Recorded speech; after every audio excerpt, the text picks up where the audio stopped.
Good morning student. आज हम कक्षा 10 के गद्य खंड पाठ 11 जो मुंशी प्रेमचंद्र द्वारा लिखित कहानी ईदगाह के बारे में पढ़ेंगे। इस कहानी में उन्होंने बाल मनोविज्ञान यानी कि छोटे बच्चों का जो चरित्र होता है, किस तरीके से वो लोग भोले भाले होते हैं, और एक ईद ऐसा जो कि महत्वपूर्ण त्योहार है, उस त्योहार का और ग्रामीण जो जीवन है, ग्रामीण मुस्लिम जीवन है, उसका जो चित्र प्रस्तुत इस कहानी में किया है। जीवन परिचय। कवि मुंशी प्रेमचंद्र का जीवन परिचय। इनका जन्म 1880 ईस्वी में और मृत्यु 1936 में हुई थी। जीवन परिचय। हिंदी जगत में कलम के सिपाही के नाम से मशहूर मुंशी प्रेमचंद्र का जन्म वाराणसी जिले के लम्ही नामक ग्राम में हुआ था। उनका मूल नाम धनपत राय था। सरकारी नौकरी से त्यागपत्र देने के बाद उन्होंने अपना सारा जीवन लेखन कार्य के प्रति समर्पित कर दिया। प्रेमचंद्र उर्दू में नवाब राय के नाम से लेखन करते थे। उपन्यास के क्षेत्र में उनके योगदान को देखकर बंगाल के विख्यात उपन्यासकार शरद चंद्र चट्टोपाध्याय ने उन्हें उपन्यास सम्राट कहकर संबोधित किया। तो कलम के सिपाही भी उनकी एक उपाधि है, इसके नाम से वो मशहूर हुए थे। उनका जन्म वाराणसी में हुआ था 1880 में, और उनकी जो सरकारी नौकरी थी उसको छोड़कर उन्होंने अपना जो सारा जीवन था वो पूरा का पूरा लेखन कार्य के प्रति समर्पित कर दिया था। और उर्दू में जो वो लेखन लिखते थे वो नवाब राय के नाम से लिखते थे। और उपन्यास के क्षेत्र में उन्होंने इतना योगदान दिया कि जो प्रसिद्ध उपन्यासकार थे बंगाल के, उन्होंने शरद चंद्र चट्टोपाध्याय ने उन्हें उपन्यास सम्राट कहकर पुकारा है, उपन्यास सम्राट की उपाधि दी है। प्रेमचंद्र ने अपने साहित्य में किसानों, दलितों, नारियों की वेदना और वर्ण व्यवस्था की कुरीतियों का मार्मिक चित्रण किया है। तो उन्होंने अपनी जो रचनाएं लिखी है, कहानियां, उपन्यास, निबंध, इनमें उन्होंने जो दलित, किसान, गरीब, जो नारियों की पीड़ा है, जो हमारी सामाजिक बुराइयां हैं, उनका चित्रण उन्होंने किया है। उन्होंने समाज सुधार, राष्ट्रीय भावना से ओतप्रोत अनेक उपन्यासों एवं कहानियों की रचना की। कथा संगठन, चरित्र चित्रण, कथोपकथन आदि की दृष्टि से उनकी रचनाएं बेजोड़ है। उनकी भाषा सजीव, मुहावरेदार और बोलचाल के निकट है। हिंदी भाषा को लोकप्रिय बनाने में उनका विशेष योगदान है।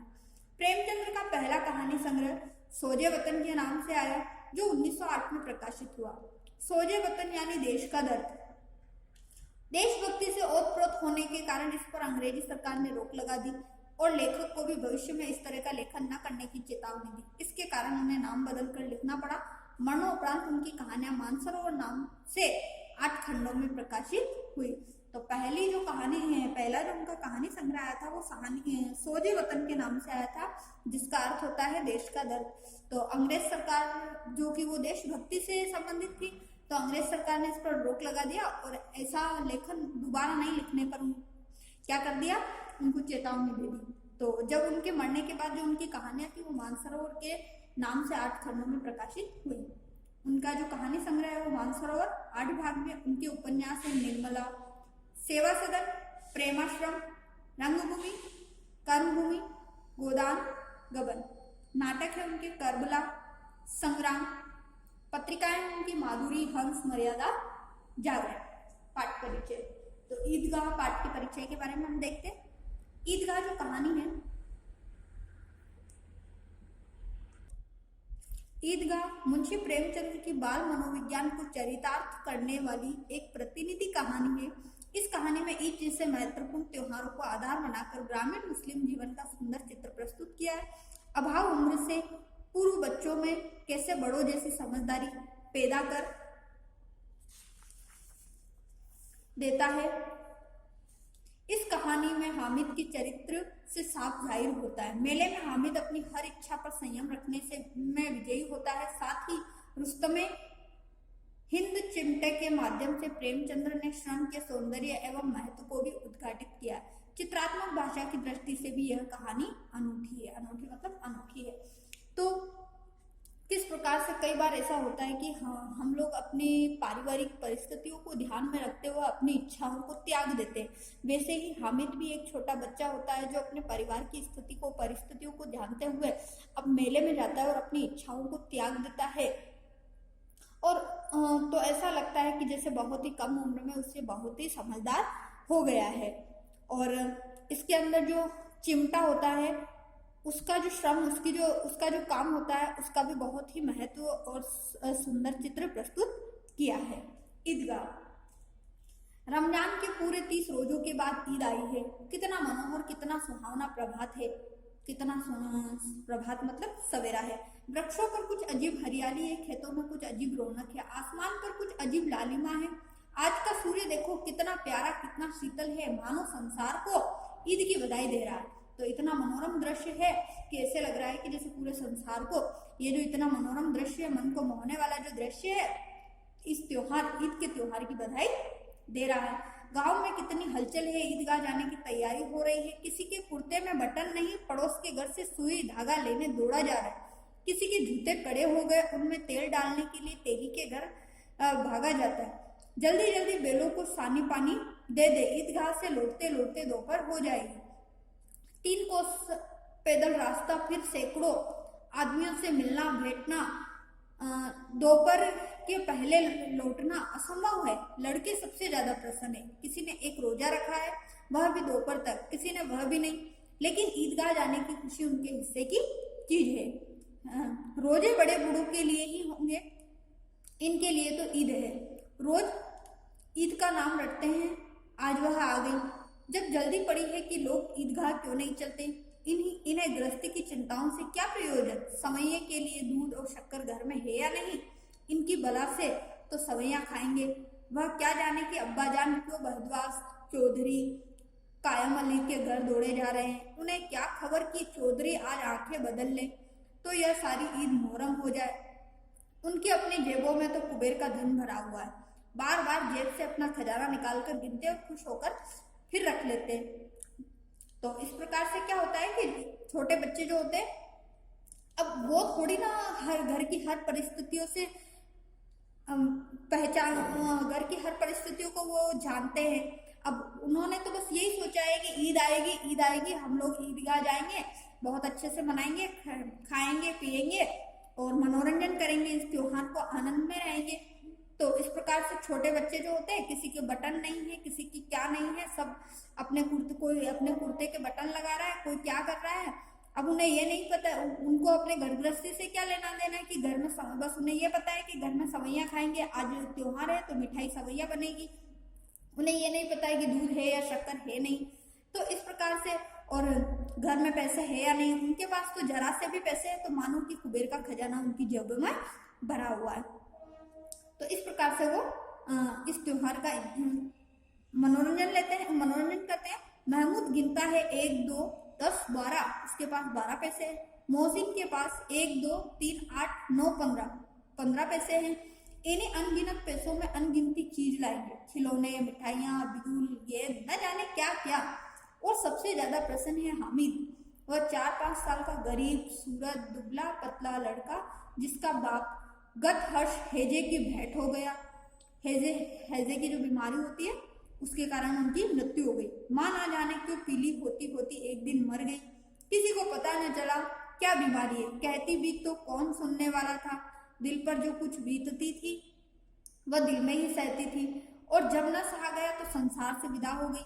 अब हामिद अपनी बूढ़ी दादी अमीना की गोद में सोता है और उतना ही प्रसन्न है। उसके अब्बा जान रुपए कमाने गए, बहुत सी थैलियां लेकर आएंगे। अम्मी जान अल्लाह मियाँ के घर से उसके लिए बड़ी अच्छी अच्छी चीजें लाने गई, इसलिए हामिद प्रसन्न है। आशा तो बड़ी चीज है, और फिर बच्चों की आशा, उनकी कल्पना तो राई का पर्वत बना लेती है। हामिद के पाँव में जूते नहीं, सिर पर एक पुरानी दुरानी टोपी है जिसका गोटा काला पड़ गया, फिर भी वह प्रसन्न है। जब उसके अब्बा जान थैलियां और अम्मी जान नियामतें लेकर आएगी तो वह दिल के अरमान निकाल लेगा। तब देखेगा महमूद, मोहसिन, नूरे और सम्मी कहाँ से उतने पैसे निकालेंगे। अभागिन अमीना अपनी कोठरी में बैठी रो रही। आज ईद का दिन और उसके घर में दाना नहीं। आज आबिद होता तो क्या इसी तरह ईद आती और चली जाती। इस अंधकार और निराशा में वह डूबी जा रही थी। किसने बुलाया था इस निगोड़ी ईद को? इस घर में उसका काम नहीं, लेकिन हामिद, उसे किसी के मरने जीने से क्या मतलब? उसके अंदर प्रकाश है, बाहर आशा है। विपत्ति अपना सारा दल बल लेकर आया। हामिद की आनंद भरी चितवन उसका विध्वंस कर देगी। तो इस प्रकार से जब ईद का त्योहार आता है तो एक गरीब बच्चा जो होता है हामिद, जो कि 4-5 साल का होता है, उसके माता पिता नहीं होते, परंतु वो एक उम्मीद लगाए बैठा है कि जैसे मेरे पिताजी रुपए कमाने गए हैं और मेरी माँ अल्लाह मियाँ के यहाँ से मेरे लिए अच्छी अच्छी चीजें लाने गई है। वो बड़ा उम्मीद और आशा से प्रसन्न होता है, परंतु उसकी दादी वो सोचती है कि इसको क्या पता है, लेकिन घर में तो आज कुछ भी नहीं है, एक दाना तक नहीं है, इस ईद के त्योहार को कैसे मनाया जाए। लेकिन हामिद तो बच्चा है, उसे घर गृहस्थी से क्या लेना देना, वो तो एक आशा लगाकर उम्मीद लगाकर बैठा है। हामिद भीतर जाकर दादी से कहता, तुम डरना नहीं अम्मा, मैं सबसे पहले आऊंगा, बिल्कुल ना डरना। अमीना का दिल कचोट रहा मतलब उसका दिल उससे दर्द दे रहा था। गांव के बच्चे अपने अपने बाप के साथ जा रहे थे। हामिद का अमीना के सिवा और कौन है? उसे कैसे अकेले मेले जाने दे? उस भीड़ भाड़ में बच्चा कहीं खो जाए तो क्या हो? नहीं अमीना, उसे यो न जाने देगी। नन्ही सी जान 3 कोस चलेगी कैसे?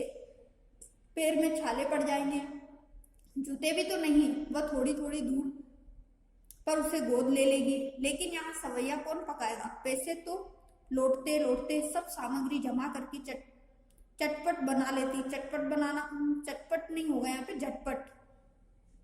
यहाँ तो घंटों चीजें जमा करते लगेंगे। मांगे ही का तो भरोसा ठहरा। उस दिन फहीमन के कपड़े सिले थे, 8 आने पैसे मिले थे। उस अठन्नी को ईमान की तरह बचाती चली आती थी इसी ईद के लिए। लेकिन कल ग्वालन सिर पर सवार हो गई तो क्या करती? हामिद के लिए कुछ नहीं है तो 2 पैसे का दुख तो चाहिए। अब तो कुल 2 आने पैसे बच रहे हैं। 3 पैसे हामिद की जेब में, 5 अमीना के बटुओं में। यही तो बिसात है। और ईद का त्योहार अल्लाह की ही बेड़ा पार लगाए। सभी को सवैया चाहिए और थोड़ा किसी की आंखों नहीं लगता। किस किस से मुंह चुराएगी? और मुंह क्यों चुराए? साल भर का त्योहार है, जिंदगी खैरियत से रहे। उनकी तकदीर भी तो उसी के साथ है। बच्चे को खुदा सलामत रखे, ये दिन भी कट जाएंगे। तो इस प्रकार से अमीना सोचती है कि छोटा बच्चा अकेला किस तरीके से, तो सबके तो उनके पिताजी साथ में गए हुए हैं, लेकिन वो अकेला ईदगाह जा रहा है तो और पैरों में उसके जूते नहीं है, छाले पड़ जाएंगे। फिर घर में पकाने के लिए सवैया चाहिए, दूध चाहिए, उतने पैसे नहीं हैं। और परंतु बच्चों को तो खाने के लिए सवैया चाहिए। इस प्रकार से एक बहुत ही दुखपूर्ण स्थिति का इसमें वर्णन किया गया है हामिद के बारे में। उसकी दादी उससे किस तरीके से प्रेम तो करती है, परंतु वो उसके लिए कुछ कर नहीं पाती है। बस दुआ करती है कि उस बच्चे को भगवान सलामत रखे और ये जो दुख के दिन हैं ये भी कट जाएंगे।